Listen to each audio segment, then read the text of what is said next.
अध्याय 17। यहाँ तक कि उसके शरीर के पास खेल रही छोटी छोटी आग की चिंगारियां भी अगर मैं बहुत करीब पहुंच जाऊं तो भड़क उठेगी।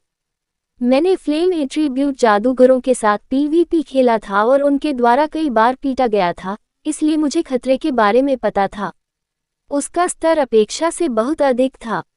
यदि यह समतल भूमि पर वास्तविक लड़ाई होती तो मैं 1 मिनट से भी कम समय में लूट लिया गया होता। क्या सबसे पहले लड़ाई होगी? 1 मिनट तो क्या, 30 सेकंड में ही मामला निपट जाएगा।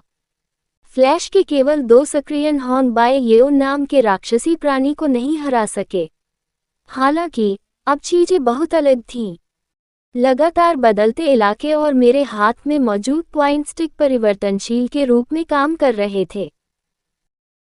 ये पॉइंट स्टिक हॉर्न बियोन की कमजोर जादुई ढाल को नष्ट करने में सक्षम होगी, जो अपनी कमजोर रक्षा के लिए प्रसिद्ध थी।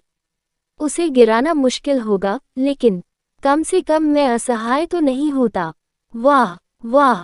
हॉर्न बियोन के कर्मचारियों की नोक से आग की एक बड़ी लपटें निकली और उसी क्षण मेरे पैरों से आग का एक खंभा उठा। इरादा एक प्रलोभन की ओर प्रतिद्वंद्वी का ध्यान आकर्षित करके उसके ध्यान भटकाने का फायदा उठाना था। पागल, मैं वास्तव में मजाक नहीं कर रहा हूँ। सचमुच यह एक दुर्जेय शक्ति थी। यदि वह एक बार भी सफलतापूर्वक प्रहार कर देती तो सब कुछ खत्म हो जाता। तथापि एक भी हमला मुझ तक नहीं पहुंचा। अपना सिर घुमाकर मैं उसके द्वारा छोड़ी गई आग की लपटों से बाल बाल बच गया, जिससे मुझे लगभग उड़ते हुए चूमने का अवसर मिला, और टेलीपोर्टिंग के द्वारा मैं आग की लपटों के बड़े स्तंभ से बच गया जो नीचे से उठ रही थी। इस पॉइंट स्टिक के साथ पैरिंग करना भी संभव था, लेकिन उड़ते हुए ज्वाला तीरों को देखने के बाद मैंने उन्हें मारा। क्या अपने जीवन में पहली बार हॉर्न बियोन किसी ठंडे हथियार से जादू के प्रहार को देखकर स्पष्ट रूप से हैरान हो गई थी। ज्वाला तीर वास्तविक तीर की तरह तेज थे, इसलिए आम लोगों के लिए यह संभव नहीं हो सकता था, लेकिन मैंने खेल खेलते समय मन संचय मंदता स्तर को अधिकतम तक बढ़ा दिया था और मैं स्पष्ट रूप से हमले की सीमा का पता लगा सकता था मेरी आंखों से। हालांकि अभी किसी भी कौशल का स्तर कम था और उन्हें केवल छठी इंद्रिय से ही पहचाना जा सकता था, अभी के लिए यह पर्याप्त था। जीभ।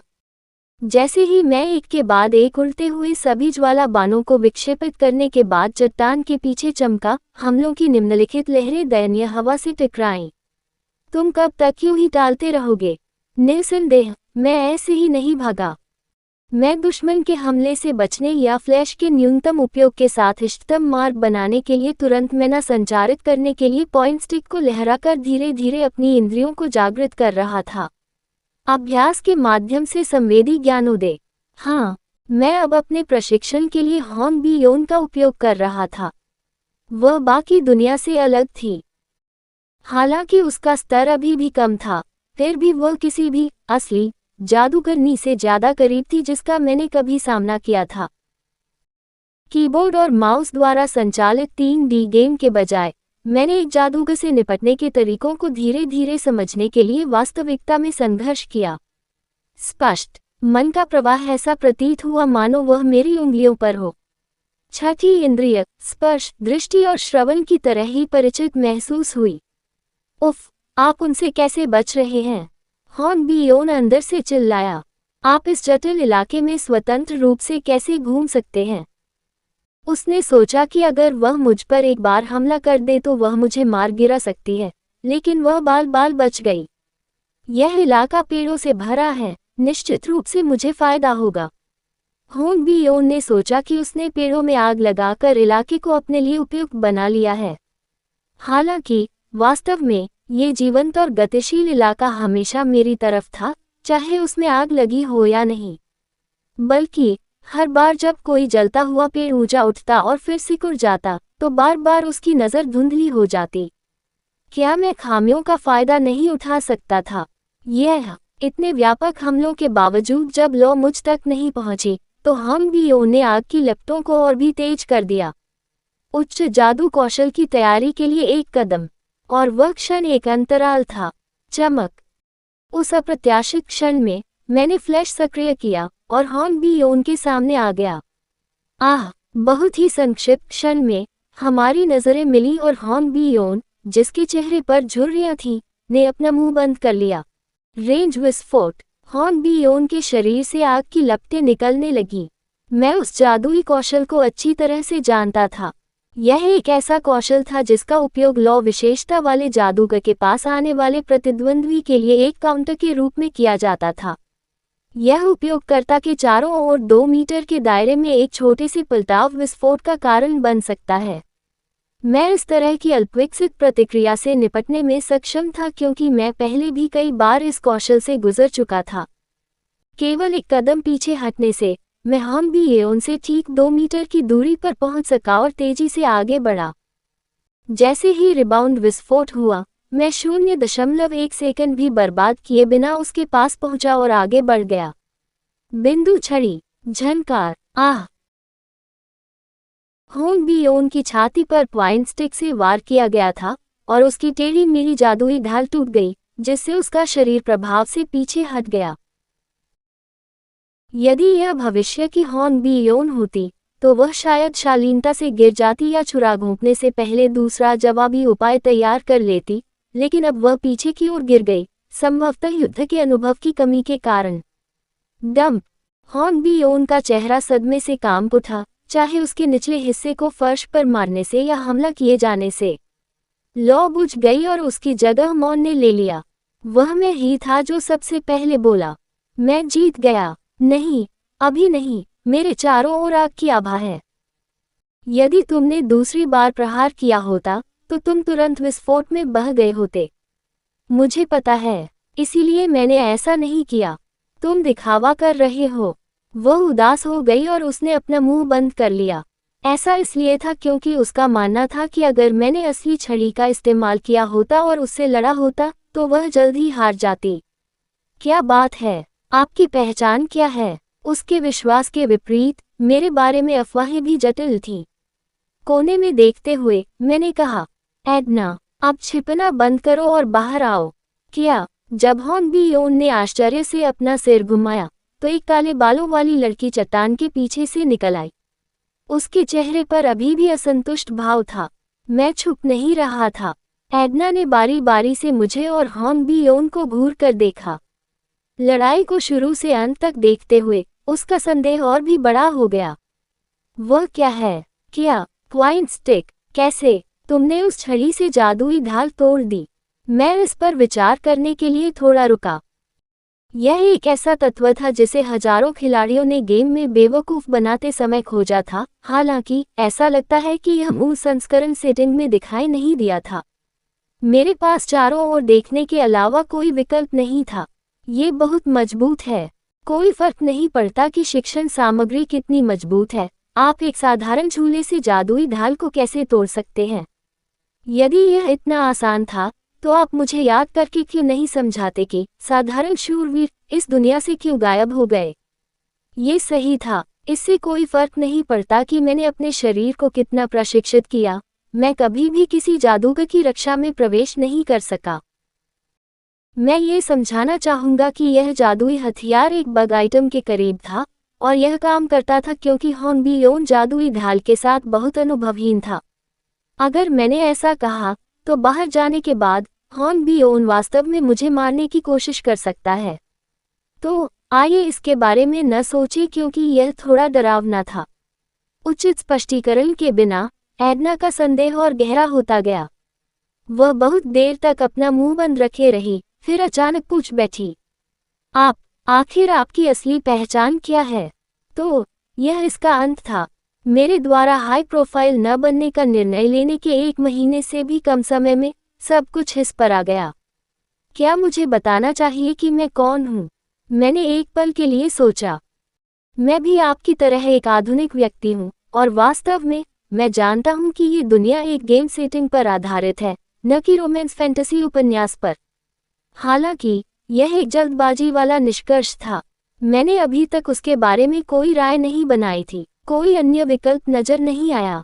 मेरे पास निश्चल पड़े रहने के अलावा कोई चारा नहीं था। मैं बुरा इंसान नहीं हूँ। ऐसा नहीं है कि मैं तुम्हें चोट पहुँचा रहा हूँ। क्या? इसका क्या मतलब है? ये वैसा ही है जैसा मैंने कहा था। हो सकता है कि आप मुझसे सावधान रहें, लेकिन ऐसा होना ज़रूरी नहीं है। मैं आपकी सहायता करना पसंद करूंगा। आप मेरी सहायता करना चाहते हैं। एडना की अभिव्यक्ति भ्रम से भरी हुई थी। ये समय था जब वे भावनाओं में डूबे हों तो उनसे बचना ही सबसे अच्छा था। मैं आपको और भी बताना चाहता हूँ, लेकिन अब ज़्यादा समय नहीं बचा है। फिर सियाओ, मैं पलटा और विदा ली। जब तक मैं चुपचाप गायब हो जाऊंगा तब तक सब कुछ ठीक रहेगा। कोयल, लेकिन मैं ऐसा नहीं कर सका क्योंकि मेरे सिर के पीछे कुछ टकराया था। एक चक्करदार अनुभूति ने मेरी आंखों में लगभग आंसू ला दिए। अजीब, 4 पॉइंट स्टिक देर से जमीन पर गिरी। पीछे मुड़कर देखने पर हॉन बिएउन, जिसने पॉइंट स्टिक फेंकी थी, उसके चेहरे पर एक हैरानगी नजर आ रही थी। मैंने सोचा था कि आप उन्हें पकड़ लेंगे। आप अंधे स्थानों से आने वाले सभी आक्रामक जादू और जाल से बच गए, लेकिन आप उन्हें पकड़ नहीं सके। यह अपरिहार्य था। मनसंचय मंदता की छठी इंद्रिय की अपनी सीमाएं थीं। पॉइंट स्टिक में जादुई शक्ति भी थी, इसलिए इसे सामान्य परिस्थितियों में टाला जा सकता था, लेकिन चूंकि छठी इंद्रिय की अवधि मेरी मानसिक शक्ति से निर्धारित होती थी, इसलिए यह वर्तमान में अक्षम थी। कालकोठरी में प्रवेश करने के तुरंत बाद मैंने अपनी छठी इंद्रिय को थोड़ा सक्रिय कर दिया, और यूसलेक और अन्य लोगों से मिलने के तुरंत बाद मैंने इसे अधिकतम तक सक्रिय करना जारी रखा। परिणामस्वरूप मुझे बहुत तेज सिर दर्द हुआ। यदि उस हमले को जीवन के लिए खतरा माना जाता तो छठी इंद्रिय किसी भी परिस्थिति में सक्रिय हो जाती, लेकिन ऐसा लगता है कि कोई भी इंद्रिय सक्रिय नहीं थी क्योंकि यह स्पष्ट रूप से नहीं थी। मैंने फुसफुसाते हुए अपने सिर के पिछले हिस्से को रगड़ते हुए कहा, तो तुमने इसे क्यों फेंका? मैं हार गया, इसलिए इसे ले लो। शायद यह उसके घमंड के कारण था। अंक मायने रखते थे, लेकिन वह चुपचाप नहीं जाना चाहती थी, भले ही वह आम लोगों से हार गई हो। हालांकि उसकी किस्मत में तीसरा स्थान आना तय था। अगर मैं उन्हें ले लूं तो मेरी रैंकिंग बहुत ऊंची हो जाएगी। मेरे लिए तीसरे स्थान के पुरस्कार का कोई उपयोग नहीं था। यह उपकरण का एक टुकड़ा था जिसने जादुई उत्पादन को बढ़ाया। चूंकि यह अकादमी द्वारा प्रदान किया गया था, इसलिए मैं इसे कहीं भी बेचने में असमर्थ हूँ। ठीक है, मैं इसे ले लूंगा, तुम बाकी 3 ले लो। मैंने केवल एक पॉइंट स्टिक उठाए और तेजी से चला गया। मुझे आश्चर्य हुआ कि होन बियोन और एडना मुझे पीछे से कैसे देख रहे थे, लेकिन अब पीछे मुड़कर देखना अच्छा नहीं होगा, क्योंकि पुरुष तब शांत होते हैं जब वे पीछे मुड़कर नहीं देखते। क्या वह बेवकूफ़ है? मुझे नहीं पता कि ऐसा इसलिए है क्योंकि वह एक सामान्य व्यक्ति है। स्टेला डोम, आकाश के ऊपर, ली हनवोल सहित 12 प्रोफेसर और प्रशिक्षक हवा में मंडराते एक होलोग्राम मानचित्र को देख रहे थे। मानचित्र पर 141 लाल बिंदु थे जो वर्तमान में प्रशिक्षण में छात्रों का प्रतिनिधित्व कर रहे थे। वे कक्षा एएस से थे।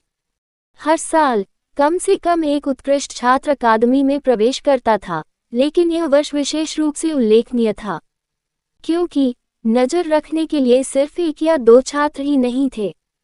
ठीक है, ली हनवोल ने छात्रों के समन्वित आंदोलनों से प्रसन्न होकर अपना सिर हिलाया। इस बैच के नए छात्रों ने किसी भी अन्य बैच की तुलना में अधिक अंक प्राप्त किए। जो लोग टीम के साथियों के साथ शामिल हो गए, उन्होंने अपनी संख्या के आधार पर तुरंत पॉइंट स्टिक प्राप्त कर ली, जबकि जो लोग ऐसा नहीं कर पाए, उन्होंने पॉइंट स्टिक चुराने के लिए द्वंद्व युद्ध लड़ा। वैसे होलोग्राम इतना अस्थिर क्यों है? ये कक्षा ए और एस के प्रशिक्षण की निगरानी के लिए बड़ी संख्या में मुफ्त शेड्यूल वाले प्रोफेसर स्टेला डोम नियंत्रण कक्ष में एकत्र हुए हैं। इसके अलावा टावर पर लोगों की भारी भीड़ है। निगरानी नहीं कर रहे हैं, वे सिर्फ देखने के लिए यहाँ हैं। खैर, प्रोफेसरों को भी उत्सुकता रही होगी। जैसे ही ली हनवोल ने ये शब्द समाप्त किए, उनके कान में एक आवाज गूंजी, हाँ, मुझे खेद है कि मैंने होलोग्राम सबक खींच लिया, प्रोफेसर ली हनवोल। ली हनवोल की भौहें सिकुड़ गईं। यह आवाज जानी पहचानी थी, लेकिन ये किसी प्रोफेसर की नहीं थी। क्या सीनेट का बूढ़ा व्यक्ति प्रतिभाओं को पकड़ने के लिए यहाँ आया था? ओह, अपने शब्दों में सावधान रहें, प्रोफेसर। आपने एल्डर टेलिक्स से क्या कहा? यह आवाज किसी दूसरे शख्स की थी। ब्लू मैच टॉवर के निदेशक मंडल की सदस्य अयान, वह भी एक बड़ी खिलाड़ी थी। मैं इस पर विश्वास नहीं कर सकता। हे, हमें प्रतिभाओं की पहचान करने के लिए जल्दी आगे बढ़ने की जरूरत है। खैर, हालांकि ये देखना मजेदार है। जब मैं छोटा था तो मैं और अधिक अद्भुत था। यार, तुम बकवास कर रहे हो। मुझे अब भी तुम्हारी पहली कालकोठरी वाली बकवास याद है। ये बेतुका है। मैं उस समय 13 वर्ष का था। ली हनवोल अपने कानों में अनगिनत जादूगरों की आवाजें गूंजते हुए व्यर्थ हंसा। यह नए लोगों का पहला कालकोठरी प्रशिक्षण था, लेकिन क्या इसे देखने के लिए पहले से ही इतनी बड़ी भीड़ नहीं थी? ठीक है, ये संभव है। मैजिक टॉवर, गिल्ड और निगम जैसे कई जादुई निजी संस्थानों में स्टेला से अनुमति मिलने पर किसी भी समय छात्रों से संपर्क करना संभव था। अतीत में अक्सर ऐसे मामले सामने आते थे जिनमें बड़े नाम वाले संस्थानों ने छात्रों से संपर्क किया और उन्हें प्रायोजित किया, और यह न तो स्कूलों और न ही छात्रों के लिए बुरी बात थी। हालांकि इस वर्ष प्रतिस्पर्धा कड़ी थी। शीर्ष प्रतिभाओं को फिल्टर करने का सबसे बड़ा आयोजन स्टेला सर्वाइवल टेस्ट या स्टेला डुअल टूर्नामेंट भी नहीं हुआ था। क्या कुछ महान जादूगर पहले ही प्रकट नहीं हो चुके हैं? वे इसलिए नहीं हटे क्योंकि वे ऐसा करना चाहते थे। अन्य बूढ़े लोग हरकत कर रहे थे, इसलिए उन्हें आने के लिए मजबूर होना पड़ा क्योंकि वे नहीं चाहते थे कि उन्हें ले जाया जाए। प्रशिक्षक ली हनवोल, मुझे मॉनिटर के साथ क्या करना चाहिए? तुम्हें क्या करना चाहिए? आइए कक्षा एस पर ध्यान केंद्रित करें। उन बूढ़े लोगों को भी इसमें रुचि होगी। थोड़ी देर बाद कक्षा एस के 41 सदस्यों को स्क्रीन पर प्रसारित किया गया।